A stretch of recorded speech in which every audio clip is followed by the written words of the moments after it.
আসসালামু আলাইকুম। আজকে আমি বানাবো কেক। আসলে কিছুদিন আমি একটা পিক আপলোড করেছিলাম কেকের। তো এই কেকটা আমি কিভাবে বানিয়েছি সেটাই আমি আপনাদের সাথে শেয়ার করব। তার জন্য আমি 5টা ডিম নিয়ে নিলাম।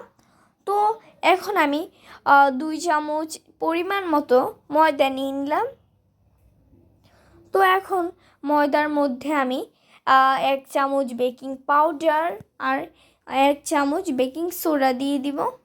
তারপর এগুলোকে ভালো করে চেলে নিব। তো আমার এগুলো চালা শেষ, তার জন্য আমি একটা পাত্রে নিয়ে নিলাম।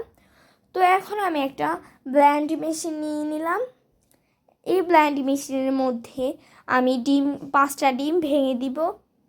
তো দেখেন একে একে আমি 5টা ডিম দিয়ে দিয়েছি। তো এখন আমি পরিমাণ মতো লবণ দিয়ে দিব।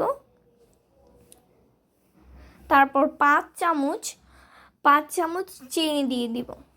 আসলে কে কেমন চিনি খান ওই অনুযায়ী আপনারা চিনি দিতে পারবেন, কোনো সমস্যা নেই।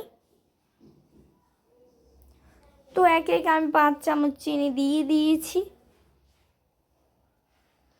এখন আমি ব্লেন্ড মেশিনটাকে চালু করে দিলাম।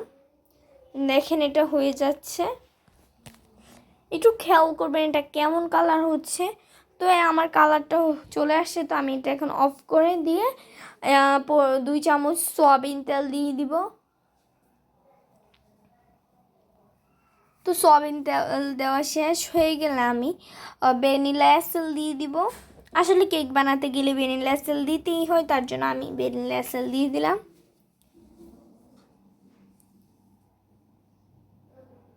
তো আবার এটাকে ব্লেন্ড করে নিব।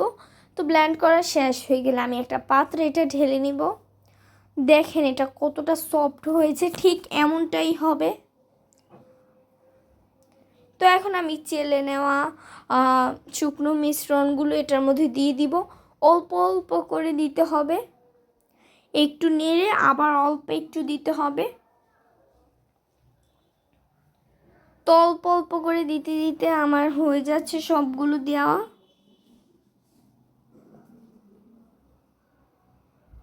তো গাইস দেখেন আমার সবগুলো দেওয়া শেষ। দেখেন এবার এটা কেমন হয়েছে।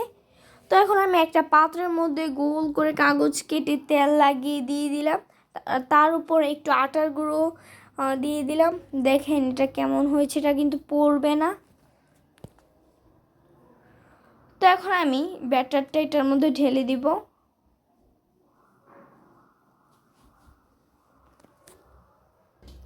তারপর একটা কাঁটা চামচ দিয়ে এটাকে একটু নেড়ে চেড়ে দিব। তো এটাকে করার জন্য আমি একটা তাওয়া নিয়ে নিলাম। তারপর আপনারা ওই পাত্রটাকে এই চুলার উপর বসিয়ে দিবেন। তো 1 ঘন্টা পর, ঠিক 1 ঘন্টা পর আমি এসেছি। দেখেন এটা কতটা সুন্দর হয়েছে। আসলে আপনাদেরকে আমি একটা কথা বলতে ভুলে গিয়েছি, যে আমি কেকের নিচে চকলেট দিয়েছিলাম। তো আমার কেকটা দেখেন কতটা সুন্দর হয়েছে। আমার ভিডিওটি ভালো লেগে থাকলে লাইক কমেন্ট করবেন। Bye bye guys.